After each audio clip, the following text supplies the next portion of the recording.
Good afternoon, gentlemen. How you guys doing? Very good, thank you. How are you? Yeah, I'm great. Very good. Yeah, Are you guys having the afternoon tea? I've got the, I've got a cup of tea. got Have the you got a cup afternoon of tea? coffee. There you go. I feel like the American that is up too early and is not drinking, Have a can of not Coke. drinking any tea. So Martin, let's start with you. You know, the Manhunt series is based on investigations of actual UK-based crimes.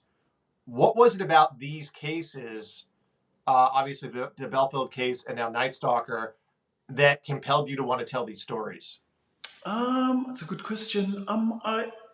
It's sort of less about the stories or the job title. It's always the people that I look for as an actor, because then I've got something to act. If somebody sends me a treatment for something and they say this character's a lawyer, and then I kind of think, well, that's not, it's like, but what's he like? And with the policeman thing, there's so many police dramas on the TV that I just don't engage with because I don't know, they just don't interest me. But I was drawn to the notion of of playing Colin and applying what I thought his approach was to his job. DCI Colin Sutton to see Hamish Campbell. What do you know about Operation Minstead? A long string of burglaries and rapes of the elderly dating back to the 90s. 1992. 17 years. The press called him the Night Stalker. Now, Colin, when you got the case, you said that you were handed a poison chalice. We're talking about the Night Stalker case. What did you mean by that? That was how it was described to me by others, but I didn't disagree with their assessment. It was a case that had been running for a long time and had, not so much broken good officers, but certainly good officers had failed to succeed at it in the past, and I think the fear was that it was unsolvable, and I would be the next in the list of people who'd failed to solve it. So, dealing with Belfield in series one, you're dealing with a serial killer, and with Night Stalker, you talk about how you don't have the resources, you don't have the manpower, because of the idea that you were dealing with a serial rapist as opposed to a serial killer. They're not paying as much attention. They're not paying as much. It's just not a thing, and we see that over here in the States as well. How did you handle chasing two different predators, and how did that deal with your mindset? I mean, they were very distinct and separate cases. I think some of the things that I learned from Belfield were certainly useful to me in how I approached the Night Stalker. But there was a stark difference between the resources I was given at the start of the Belfield inquiry, where I effectively had two teams, and what I found on Night Stalker, where I found less than half a team. Morning. Right, first off, we have a visitor, DCI Colin Sutton. Will be joining us for a short while to see if there are any missed opportunities that might help progress our case. So please introduce yourselves afterwards and assist him wherever possible. It became something that quite quickly I realised that if we were going to do this and we had any chance of success at all, then we needed to engage with a lot more people on our side. Martin, how did that affect the portrayal in each season? Because you're going from a situation where the character that you're portraying does have the resources to when he's going now, and you're exasperated in the beginning of this series. Well, there was a sort of quite simple two-step progression between the two films in one sense for me, because the first one was Colin's first SIO, his first job as a senior investigative officer running a case.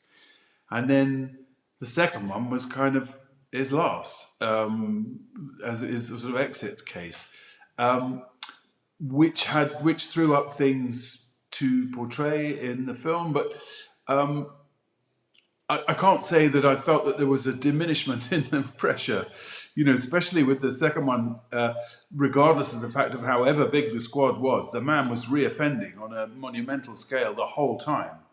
And that kept for the sake of the drama, that kept that pressure on, if you know what I mean. I'm always slightly wary of discussing these things in dramatic and televisual terms because they're real.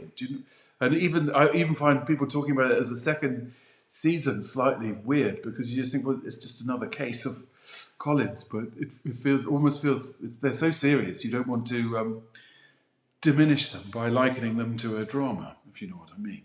But I think, for me, why I like them so much is that they're not like the stable drama of TV policemen who are.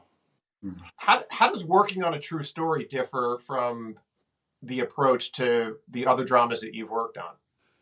I think there's an unspoken responsibility, not unspoken responsibility, there's a big responsibility to victims, to the families of victims.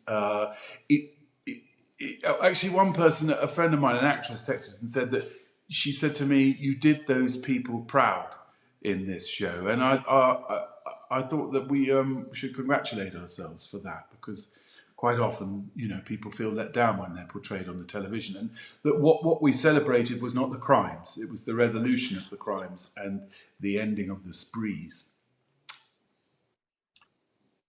How much time did you and Colin? How much time did you spend with Martin before filming the first season? I know you guys call them series; we call them seasons. So, how much time did you spend with Martin for the first season before filming, and what mannerisms did he pick up of yours, if any? We spent a number of hours. I think we had lunch and we had dinner, and then I was sort of floating about the set before things started. Really, I would have thought not enough time for Martin to do such a good job as he did. It just shows his ability and his skill in being able to do it because, just those few hours, my friends and family tell me that he got a number of my mannerisms, he got the way I spoke, and that he'd done a pretty good job of representing me. That Martin wasn't trying to play a caricature of me at all, but he picked up enough to make it realistic for those who knew me. Yeah.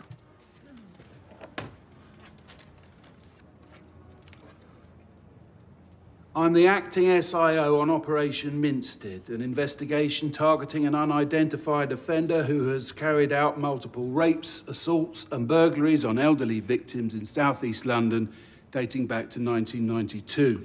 Martin, was there anything that really stuck out when you were having lunch and dinner with Colin being like, I'm going to use that? Or did it just come sort of natural? I think, Colin's great company, and he's very good at telling a story. I mean, he's written 2 books now,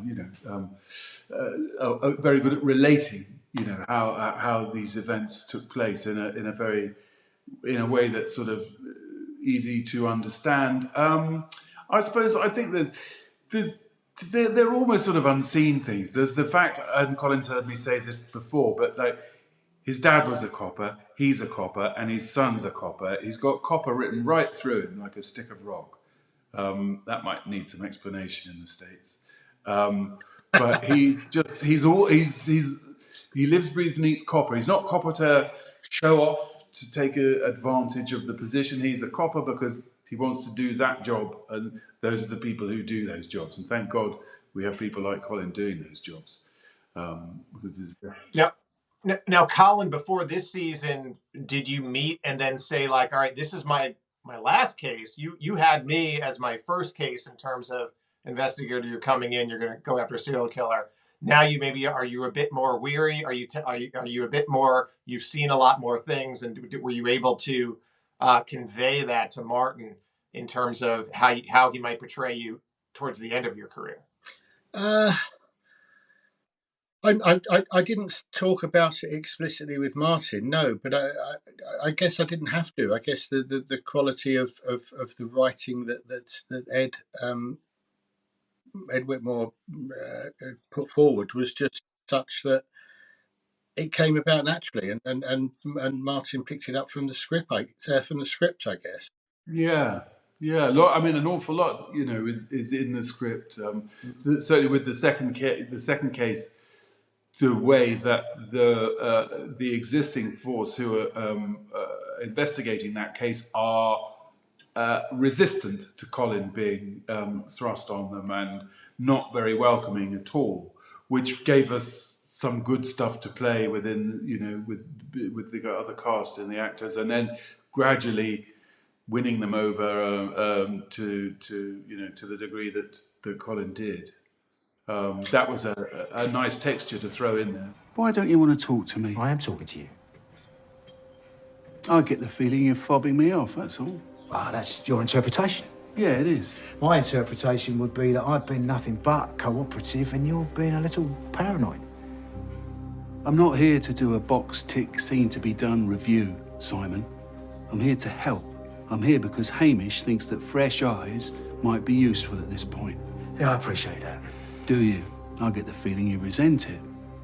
And there was also this sort of symmetry between I was approaching the end of my career and contemplating life beyond policing, and we had that sort of symmetry with the fact that all the victims of this crime were approaching the twilight of their years as well, and it kind of, I think that really worked and really just gelled together and gave a deeper sort of texture and a bit of colour to the script, really. Yeah, and also when we were shooting this second one in during the COVID pandemic, and here in the UK, as a society, we were found very wanting in our care of the elderly, and still are. But it made telling this story have another relevance, just another kind of, it's always been a bad time to commit crimes against the elderly, but it just seemed as whilst we were making this, it sort of seemed to ring bells. Working over here in the States and I'm a true crime journalist, and crimes against the elderly, you never hear about them. You really don't. No, and that was really the case here as well. We couldn't show it in the drama, but there was a line in a documentary that followed the drama where a newspaper editor was said to have told his journalists that people don't want to read about old ladies being raped over their cornflakes in the morning. There was this real difficulty in getting any kind of traction with the media at the time, but also traction within the police service, and that's why the investigation was under-resourced and had been under-resourced for some time. At the scene, I noticed you were running a full cordon with a PC signing everyone in and out. And you were canvassing statements, doing a bit house to house. That's right. Well, it's just at that level of response you normally reserve for a murder. Well, we're just trying to be thorough, Colin. But you haven't got the budget or the manpower for a murder inquiry, nothing near. You know how it is. Parts of CID have a mindset that says offences that aren't murder are lesser crimes. Even rape. And that's what we're guarding against. It's very laudable in theory, but if you haven't got the resources... Yeah, well, it's not been easier, quite yet. These are people who don't have a voice. These are people who don't organise themselves into crowdfunding or a Twitter pylon or anything like that. They're also a stoic generation from they came through the Second World War and rationing and all the sort of privations of that, and they didn't make a fuss, and so there was nobody to fight for them and to shout for them at that time. I think we make that point and made that point quite strongly and quite powerfully. Martin, dealing with a topic of sexual assault can be incredibly heavy. Dealing with it, a sexual assault of the elderly, can be you can't even fathom it. No. I don't think this show gets made in America. This show does not get greenlit in America. How are you able to push this through on your end of the pond, and why did you think it was such an important story to cover? Well, I think it was important for all the reasons we've just stated, but maybe, I don't know, we'd had again, I'm using media words to talk about awful things, but we had a kind of brand, if you know what I mean. The first Manhunt did very well and gained an audience, and it's quite refreshingly black and white with our broadcasters. If people don't watch it, it won't go again. Lots of people, they have to sell advertising. But a lot of people did watch it, and it hit the ground running. So I think that's, to be honest, actually, I'm surprised to hear you say it wouldn't get made in the States, because there was never a question raised from ITV, our broadcaster, they're our primary customers. That's who we make it for. They never, they never said, could you make these victims any younger or anything. They were just happy for us to carry on, because what resonated with the first one was the fact that here was police work being represented. We were at pains to make it how we saw it as realistic, to see how it was really done. It wasn't people in their best clothes racing around in fast cars. It was, people just applying themselves and working incredibly long hours and incredibly hard. And so I think that that seemed to be the thing that the press picked up on. Would you say, Colin, that lots of people sort of said, "Thank God we've," I can't tell you how many policemen have said to me of both of them. At last people are showing our job the way it happens. Yeah, So I think they were quite happy for us. Is what I'm saying, is for us to make this show. yeah, I think that's right. And I've had officers from chief constables down to PCs messaging me who I don't know, saying thank you for doing something so realistic and so authentic, which was a lot of what we were aiming to do. I've asked myself whether Night Stalker would have got made if we'd have done that first. Yes, that's a good point. Yeah, I'm not sure that it would have done, but I think, as Martin said, the kind of momentum from the first series, the first season was about a very high profile series of murders and a very well known case that had everybody around the country knew about it. Levi Belfield, you were charged that on the 19th of August 2004 at Twickenham Green you did murder Amélie de Lagrange contrary to common law. That on the 28th of May 2004 at Wharton Road, Isleworth, you did attempt to murder Sarah Knight contrary to common law. This wasn't. This was one which, for lots of reasons, some of them because of the profile of the victims, hadn't had anything like the amount of publicity, and I'm not so sure that it would have got greenlit if we'd have gone with that first. that's interesting. Yeah. So how much did the show portray the sort of the tedium and the almost sort of you're not running around with guns in your hands. You're showing the work, really. You're showing the work of what it did. How well did that portray it? As Martin has said, I think that was everything. I think that's everything about the brand and everything about Manhunt. Is that it's from the point of view of the detectives, and it shows how they do their job in the real world rather than in the fictional world. It'd be quite a bold move to realistically just have one of the 4 episodes, just 2 coppers sitting looking with 3 commercial breaks. Yeah. To break it up. But it's funny, Billy, you said about this show wouldn't get made in America. Can you imagine another cop show where the lead cop is in bed where the lead baddie gets arrested? Absent and asleep.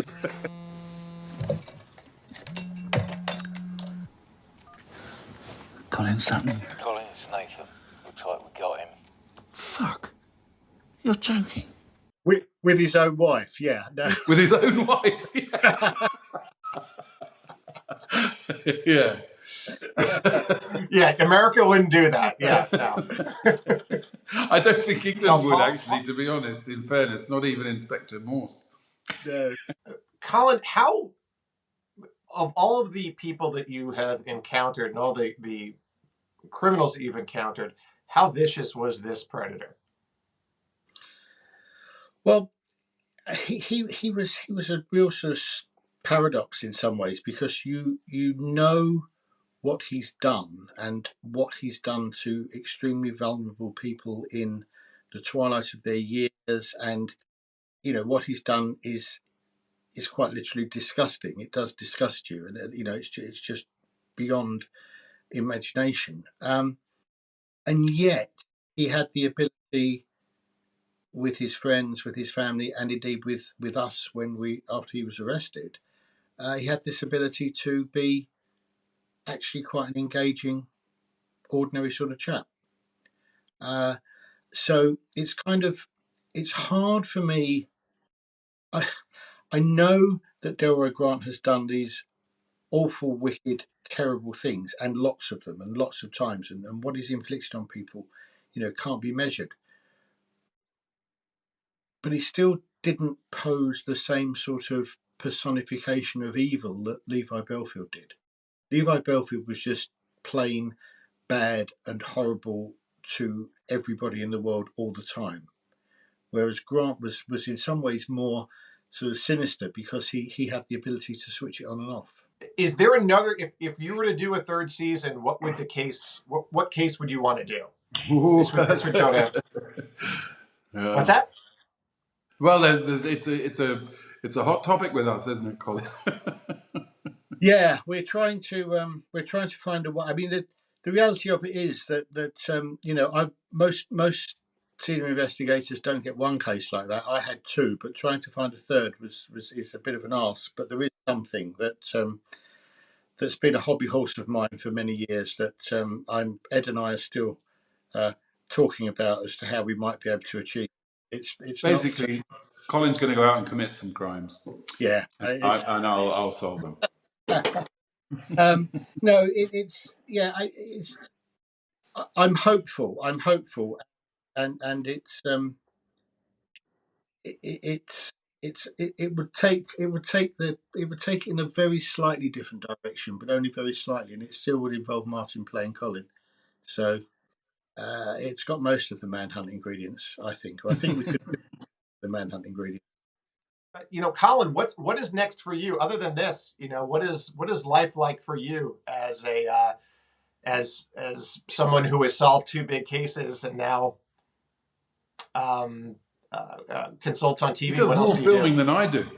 I do all sorts of stuff. Yeah, I've just making another a second season of a documentary that I did a series for Sky last year that is on Acorn in the USA. And we've got 2 more seasons of that to make. So I'm doing one of those. I play a lot of golf.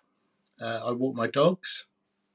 I take whatever comes over the hill because, this is I'm a man who left the police and was delivering flowers for £8 an hour. And then I met Ed and things just happened. And, I've just rolled with it. I've been absolutely so fortunate twice, been in my police life and now in my life after the police. So I'm quite a contented person. Martin, is there ever a chance we can explore when Colin was delivering flowers? Freeze! Yeah. That's when the writers would step in and say, "We need to take some license here." Well, and last question for Martin. How do you want this show to be perceived, and how do you want it? Because you did tackle a couple of issues that we talked about with not sexual assault and elderly. How do you want this show to be perceived, and also how do you think the show potentially could change things? I don't know. First of all, you have to entertain, if that's right, the right word. And we're lucky that we have a great source material and a brilliant dramatist and a gifted director. I would just hope that people went into it with whatever expectations they bring to it, but come away being surprised by, the fact that the main policeman was asleep when the baddie was caught, or that the crime really isn't resolved by people punching people and running after them all day long. That it actually takes an awful lot of people, an awful lot of hard work. As they're present at 2 of the scenes where we got DNA and loads of scenes where we didn't, it links him to literally dozens of offences. Has he been confronted with this? No commented as soon as we started rolling. CPS are giving us a slot. I say we charge him with as much as possible. Never mind he's going down already. Agreed. We get justice for as many victims as we can. Let's throw the fucking book at him. I'd be very interested, and I think you'd be ideally placed to tell me, Billy, afterwards, how an American audience receives this. I absolutely will. I do have to ask though, Colin, did you ever run in your Did I yacht? ever run? Is it what interesting little sort of silly factoid, I suppose, about it? The epic chase in in episode 3, the number of the officer that's doing the chasing and which goes up on the map when we're plotting it, and he's doing this epic chase. I actually used my son's police number for that, just to sort of immortalise him a little bit. Did you? Did you not know that, Martin? Yeah. No, yeah. that's brilliant. And the great thing was, when I told him about it, he said, well, I'd have caught him. I'm 9 for 9 on foot chases. I've never let anyone go. So,